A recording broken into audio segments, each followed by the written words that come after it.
हिमाचल सरकार के जो बागी हैं उनका क्या भविष्य होने वाला है। कानून में स्पीकर महोदय का फैसला ही फाइनल अंतिम फैसला है। अटेंडेंस मार्क करना विप को फॉलो करना है या फिर the whip goes beyond marking the attendance. Recorded है कि वो लोग वोटिंग के समय सदन में नहीं बैठे थे। क्या इन बागी विधायकों को पता नहीं था कि ये विप इशू हुई है? 3 लाइन विप जो जारी किया गया था जी, उस विप पर 6 के 6 विधायकों ने अपने दस्तखत किए। वो ये नहीं कह सकते कि हमें विप का पता नहीं था। और कानून का ज्ञान ना होना इसका मतलब ये नहीं कि कानून अपना रास्ता इख्तियार नहीं करेगा। स्पीकर साहब ने बहुत रीजनेबल और लीगल ऑर्डर पास किया। उनके विधायक आज 1 साल तक एक पीएसओ के सहारे चल रहे थे, परंतु अब वो सीआरपीएफ के घेरे में आए।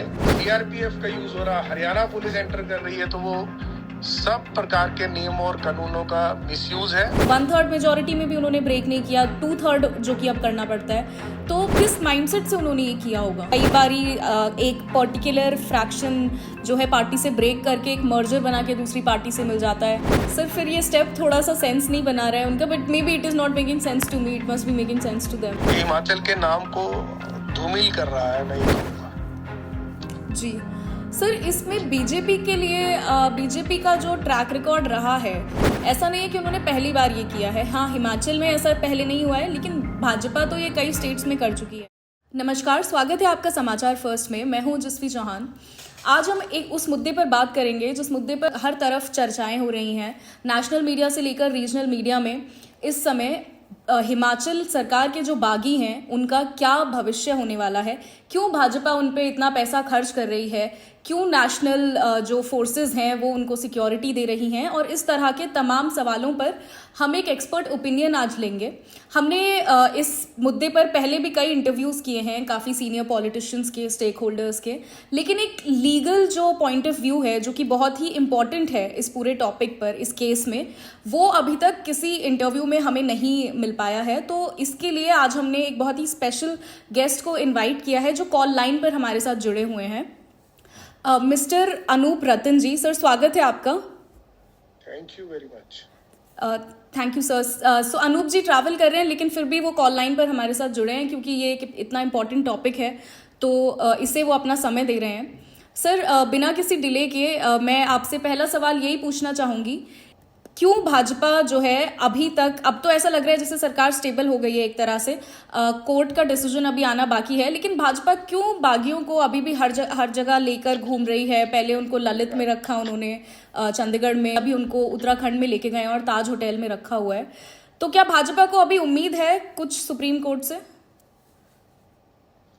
देखिए, जब कोर्ट में कोई मामला जाता है तो उम्मीदें तो सबकी बंधी होती हैं, लेकिन मैं ये कहना चाहूंगा कि जो माननीय स्पीकर महोदय ने फैसला किया है, विधानसभा स्पीकर श्री कुलदीप सिंह पठानिया जी ने, वो फैसला एक सशक्त फैसला है। उसमें उन्होंने भ्रष्टाचार को रोकने के लिए, जिस प्रकार से आप कह रहे हैं कि क्यों भाजपा इन लोगों पर इतना पैसा खर्च कर रही है, अलग अलग होटल्स में अलग अलग जगह उनको ले जाया जा रहा है, तो मैं कहना चाहूंगा कि वो गहरी चोट बनी है स्पीकर साहब का फैसला, जिसमें उन्होंने हॉर्स ट्रेडिंग को रोका है जी। कानूनी रूप से उन्होंने ये बहुत समयबद्ध तरीके से बहुत समय पर फैसला किया, और इस फैसले के जो अब बाकी कानूनी पहलू हैं उन पर अब माननीय उच्चतम न्यायालय, सुप्रीम कोर्ट उन पर फैसला करेगा, और जो कभी भी इस मामले की सुनवाई वहां हो सकती है। जी सर, क्या सुप्रीम कोर्ट जो इस केस की जो डिटेल्स हैं जो आपको ज़्यादा पता होंगी, हम जैसे नाइव लोगों के लिए बाहर हैं, या ये यूँ कहें जो हम लीगल लोग नहीं हैं, हमारे लिए जो डिटेल्स बाहर हैं,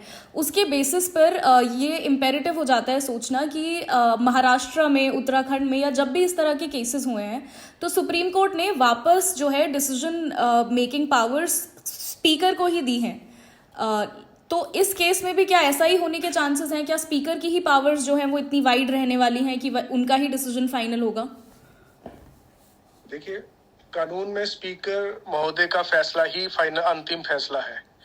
जो न्यायालय में उन चुनौती दी जाती है जो उस फैसले को, वो एक जुडिशियल रिव्यू जो सुप्रीम कोर्ट में आर्टिकल 32 में अवेलेबल है, और हाई कोर्ट में 226 में कोई भी व्यक्ति रिट पिटीशन डाल सकता है, या कोई भी जो स्पीकर के फैसले से एग्रीव्ड है वो रिट पिटीशन डाल सकते हैं जी। परंतु उनकी लिमिटेशंस है कि किस आधार पर वो सुना जा सकता है।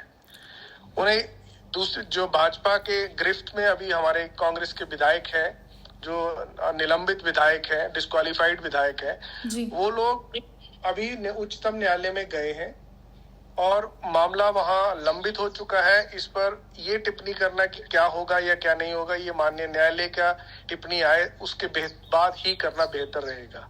परंतु कानून ये स्पष्ट है कि हॉर्स ट्रेडिंग रोकने के लिए स्पीकर साहब जल्द से जल्द फैसला सुना सकते थे। एक सुनवाई का मौका दिया जाना आवश्यक था, जो मुझे बताया गया कि 4 घंटे तक इस मामले की सुनवाई स्पीकर के समक्ष चली। तो उसमें दोनों पक्षों ने अपने आर्गुमेंट्स रखे और एक आर्गुमेंट सिर्फ एक तथ्य पर रखा जाना था कि क्या उन्होंने विप का उल्लंघन किया है जब फाइनेंशियल बिल पेश किया जा रहा था जी या जब कट मोशंस भाजपा द्वारा लाए गए थे वो सदन में उपस्थित नहीं थे, क्या वो विप का उल्लंघन है या नहीं। इसे स्पीकर साहब ने उल्लंघन माना है। जी सर, जो रिबेल्स हैं, जो बागी विधायक हैं, उनका कहना है कि उनकी अटेंडेंस मार्क हुई है। अटेंडेंस मार्क करना विप को फॉलो करना है या फिर the whip goes beyond marking the attendance?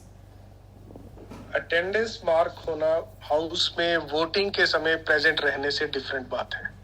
Whip जारी किया गया था, वो 3 लाइन विप था, जिसमें अब मैंने रिकॉर्ड में पढ़ा है तो उसमें मुझे पता चला है कि उसमें लिखा गया है कि जब भी फाइनेंशियल बिल वोट के लिए पेश होगा या जब भी कट मोशंस वोट के लिए आएंगे, क्योंकि बजट सेशन जारी था, तो हर कांग्रेस विधायक दल के सदस्यों को वोट के समय सदन में उपस्थित रहना आवश्यक था। और वो जो आर्गुमेंट दे रहे हैं ये एक रिकॉर्ड का पार्ट है जो स्पीकर साहब के समक्ष रिकॉर्ड था और वो सीसीटीज ऑफ विधानसभा उनमें भी रिकॉर्डेड है कि वो लोग वोटिंग के समय सदन में नहीं बैठे थे। सदन में बैठना सदन की गैलरीज में घूमने जैसा नहीं है, वो माननीय सदन है, लोकतंत्र का सबसे उच्चतम सदन है हिमाचल प्रदेश में। सदन में बैठने की गरिमा जो है वो सदन की गैलरियों में घूमने के बराबर नहीं है। जी सर, 3 लाइन विप आपने कहा, क्या इसका मतलब होता है कि मतलब उनको कांग्रेस के अपनी पार्टी के फेवर में वोट करना है? यस, जो विप है उसमें कानून सुप्रीम कोर्ट का बहुत स्पष्ट है कि जब भी विधानसभा में किसी भी मुद्दे पर विप जाएगा उसमें डिस्क्वालिफिकेशन एक्ट जो 10th शेड्यूल में है रिप्रेजेंटेशन ऑफ पीपल एक्ट के, और एंटी डिफेक्शन लॉ, उसमें भी बहुत स्पष्ट है कि अगर पार्टी के द्वारा, कांग्रेस लेजिस्लेटिव पार्टी या भाजपा के विधायक दल द्वारा कोई विप जारी किया गया है, वोटिंग उस समय होनी है, तो विप का उल्लंघन करना डिस्क्वालिफिकेशन होगा। Right sir. और सर कुछ इस तरह की बातें चल रही थी कि 7 दिन का समय देना होता है उनको रिप्रेजेंटेशन के लिए। देखिए, वो जो विधानसभा के नियम कानून है जी, उनमें उसमें मैक्सिमम 7 दिन का समय की लिमिट रखी है, 7 डेज नोटिस। परंतु जब मुझे बताया गया कि उन बागी विधायकों को जब रात को उनकी ईमेल और व्हाट्सएप पर नोटिस गए तो कईयों ने रिस्पॉन्ड बैक किया कि पिटीशन की कॉपी नहीं मिली है जो उस ऑर्डर में लिखा गया है।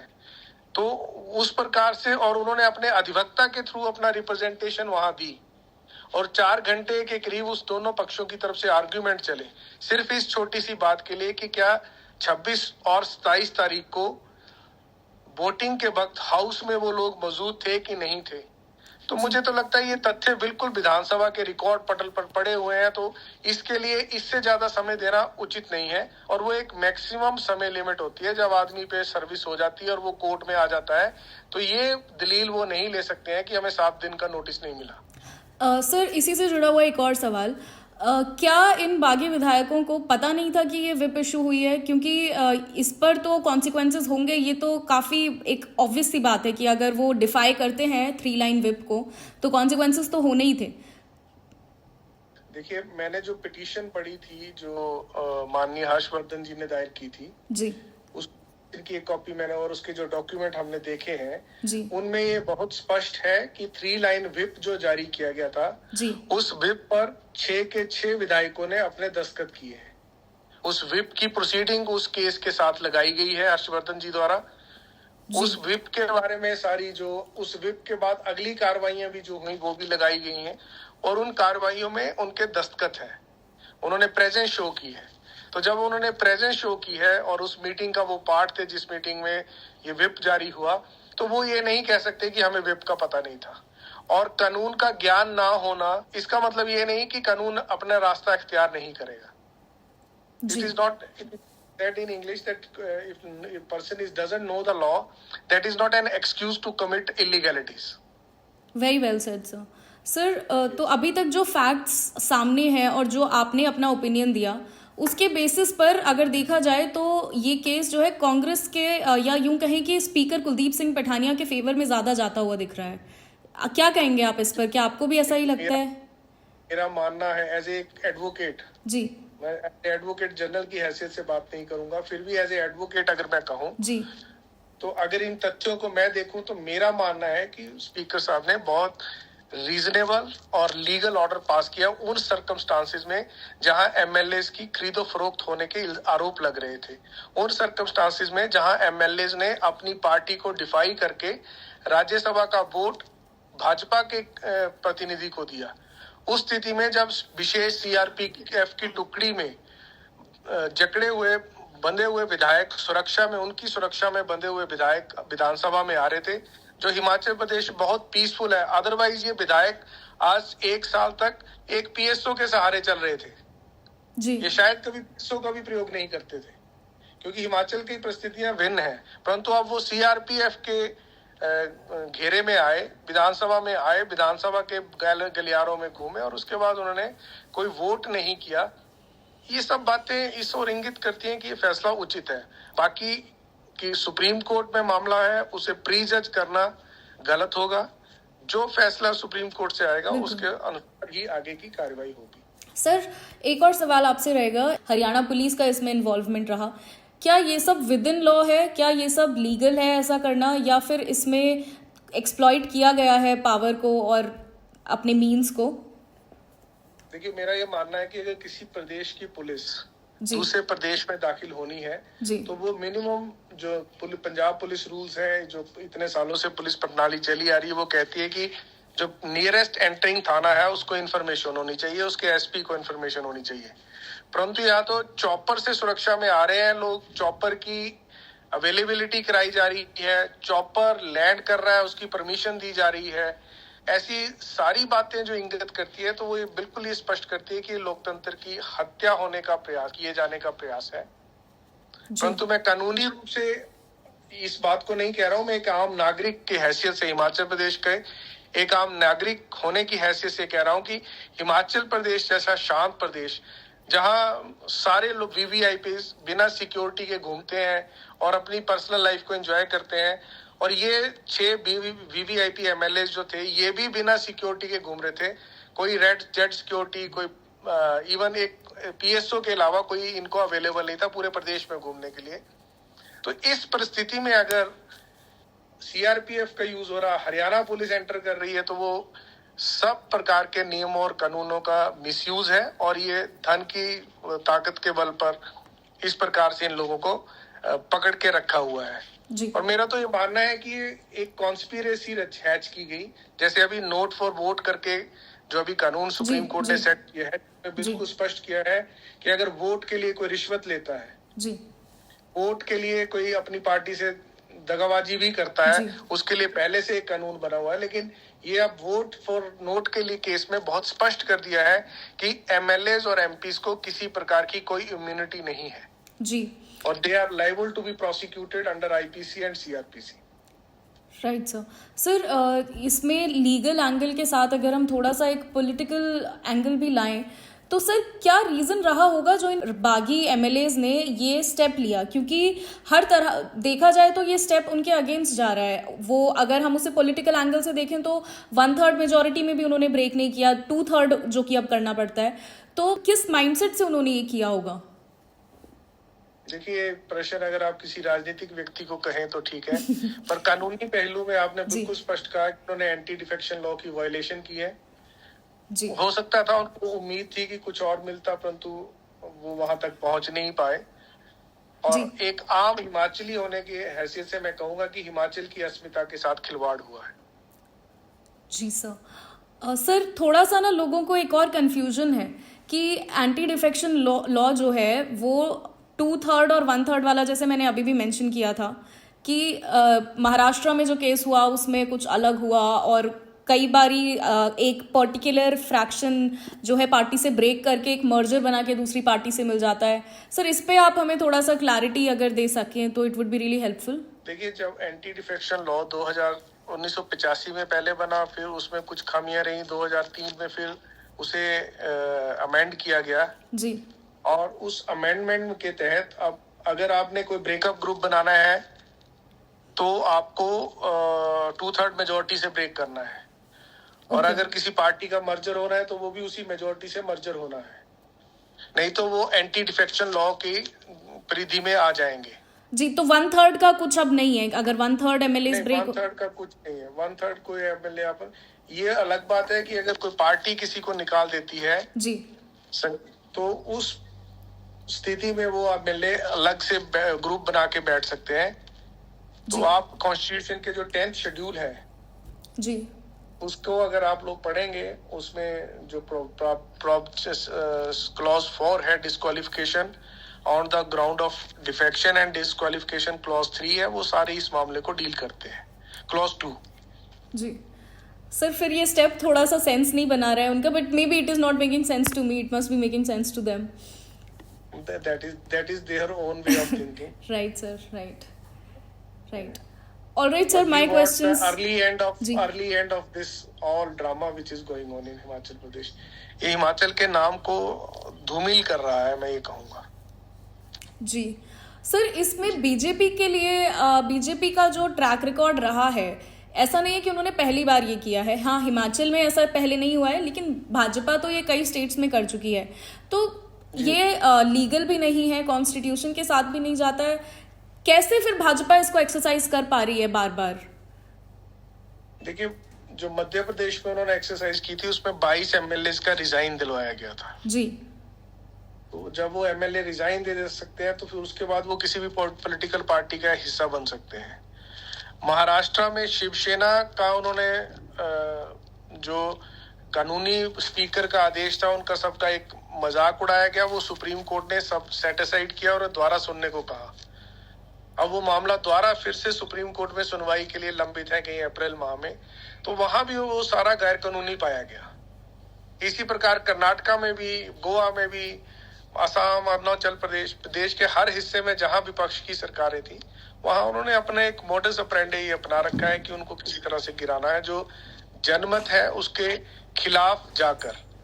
परंतु ये सब बातें जो है कानून के दायरे में, कानून ने इन सब बातों को एक्सेप्ट नहीं किया है, पर उस कानून में जो कमियां रह गई हैं, फॉर एग्जांपल अगर डिस्क्वालिफिकेशन में होता है कि अगर आप एक बार चुनकर किसी दल से आगे और रिजाइन भी दे देते हो तो अगले 5 वर्षों तक आप दोबारा इलेक्शन नहीं लड़ सकते जब तक उस हाउस की टर्म खत्म नहीं होती है। जी ऐसे कुछ कानून बनाने पड़ेंगे जो कानून इस प्रकार से बिल्कुल स्पष्ट कर देंगे कि एक बार अगर आप एक पार्टी से चुनेंगे तो उस हाउस की टर्म के लिए आप दूसरी पार्टी में नहीं जा सकते। जी एक बार अगर आप इंडिपेंडेंट चुनेंगे तो आप किसी भी प्रकार से किसी भी सत्ता दल की सुविधा या विपक्ष की सुविधाओं को अवेल नहीं कर सकते हैं। जी तो ये सारे अब जो उसमें आने वाले समय में जब भी अब लेजिस्लेटर्स द्वारा बैठेंगे, मुझे लगता है इन सब बातों पर गौर फरमाएंगे और कानून में और प्रतिबद्धता आएगी जिससे डेमोक्रेसी को सेव किया जा सके। जी सर, एक आखिरी सवाल, इनका अगर डिस्क्वालिफाइड ही रहते हैं जो बागी एमएलएज हैं, what will be their future? क्या वो कब तक चुनाव नहीं लड़ सकेंगे या क्या रहेगा उसके बाद उनका? देखिए, अभी तक क्योंकि ये डिस्क्वालिफिकेशन फॉर करप्ट प्रैक्टिस की बात नहीं हुई है, ओके तो ये डिस्क्वालिफिकेशन अभी जब डिस्क्वालीफाई हो गए हैं तो ये दोबारा उनकी सीट्स खाली हो जाएंगी और उसके पश्चात ये दोबारा इलेक्शन लड़ेंगे, क्योंकि उस संदर्भ में स्पीकर साहब का कोई आदेश नहीं है। अगर वो किसी प्रकार का स्पेसिफिक आदेश देते तो शायद वो अलग बात होती, परंतु उन्होंने सिर्फ डिस्क्वालीफाई किया है हाउस से, तो वो अब अगर सीट वेकेंट होने पर उनको कोई ऐसा नहीं है कि वो पुनः चुनाव नहीं लड़ सकते हैं। राइट सर, तो वो बस अभी हाउस से डिस्क्वालीफाई हो जाएंगे और वो दोबारा इलेक्शन कंटेस्ट कर सकते हैं। अगर दोबारा इलेक्शन करते हैं तो फिर वो अगली टर्म में आएंगे। ठीक है sir, thank you so much sir for speaking to Okay. Us and Thank giving you us your valuable time. Thank you very much. Thank you sir.